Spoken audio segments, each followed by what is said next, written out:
wise words of the great Nelson Mandela, if you speak to a man in a language he understands, that goes to his head.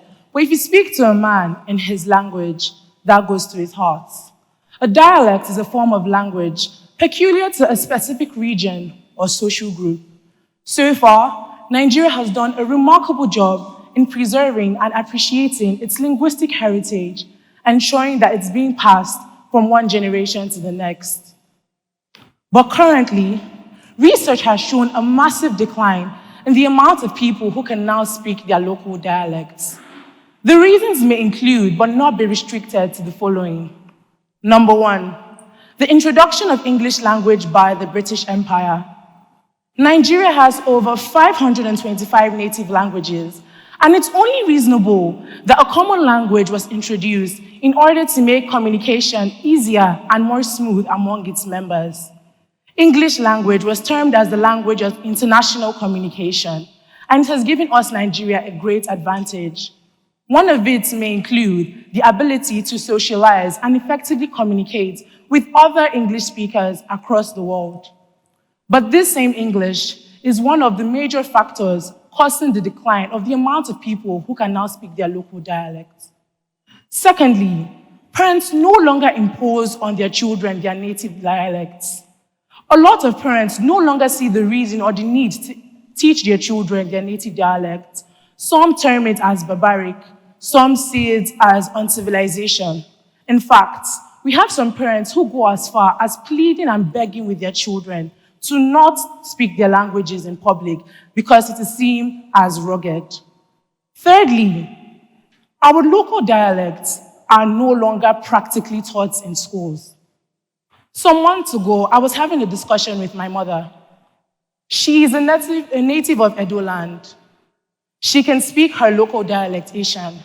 She can also speak Yoruba and also understand Hausa. I was quite intrigued about how she could do all this. She told me that growing up, her parents had imposed her native dialect, Asian, so she was able to speak it perfectly. She also spoke about how she was taught Yoruba in school. I first doubted it because I had been taught Yoruba from primary school to secondary school, and I could only interpret, I couldn't speak it. She spoke about how they were taught through nursery rhymes, through songs, even competitions, which happened regularly, and all this aided in her ability to speak the native languages. We have a lot of benefits of our languages. First of all, we have a sense of belonging. I school in Abuja, Nigeria, a northern populated state where a lot of people speak Hausa.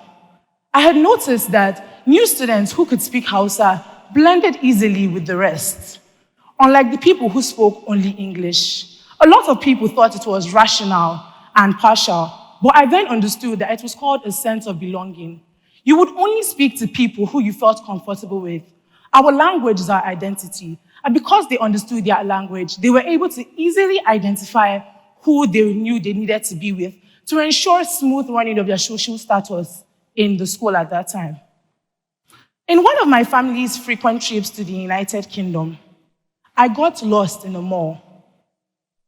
I had just seen some pretty set of toys, and I went over there to look at it. To my horror, when I came back, my parents were nowhere to be found. I was crying for hours with no one to call or no one to see. I was just 12 years old at the time. There was this couple standing at the door. They came to me. My parents had always taught me not to speak to strangers, but something was different. They spoke Yoruba, my native language, and one of the 3 major languages in Nigeria. They didn't know that I understood it. They didn't know that I could speak Yoruba. But because of my ability to efficiently interpret it, I could ensure my safety. I knew that they meant no harm. They immediately called my parents since I had committed their number to memory, and I was safe and sound. Although my parents were quite angry that I had left them, they also appreciated the fact that I was able to speak, interpret, and even ensure my safety and security in what we call a foreign land. Our advantages for languages are very different. I am a firstborn in the family of 3. Growing up, there was no intentional decision by my parents to actually teach us our local dialect. We heard them speak it to friends, business meetings, and maybe later in life, they started speaking it to us. But my younger sister, Emanuela, she took a personal decision to learn the language.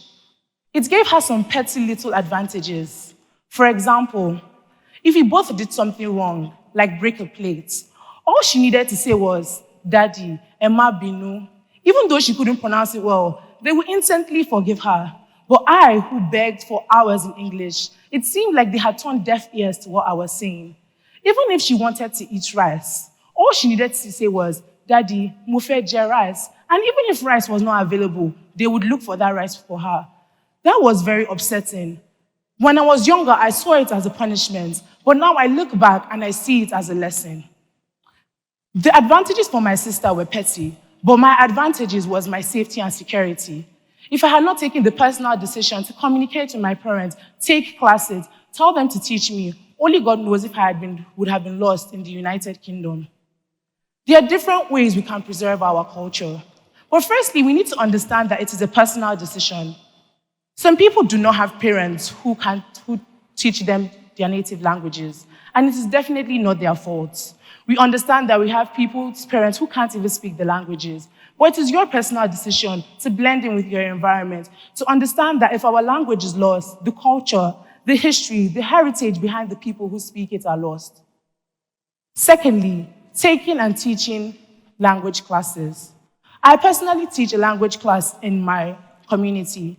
Although we are of various dialects, we always try as best as possible to always learn our languages.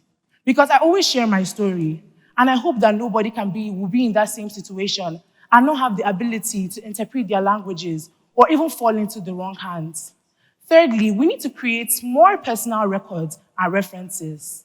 In my school, we have this termly IB project. Every time I chose a topic, I would prefer to choose topics on countries like the United Kingdom, USA, because they had enough facts, they had strong proofs, they had a strong history background that I could always fall back on, unlike Nigeria.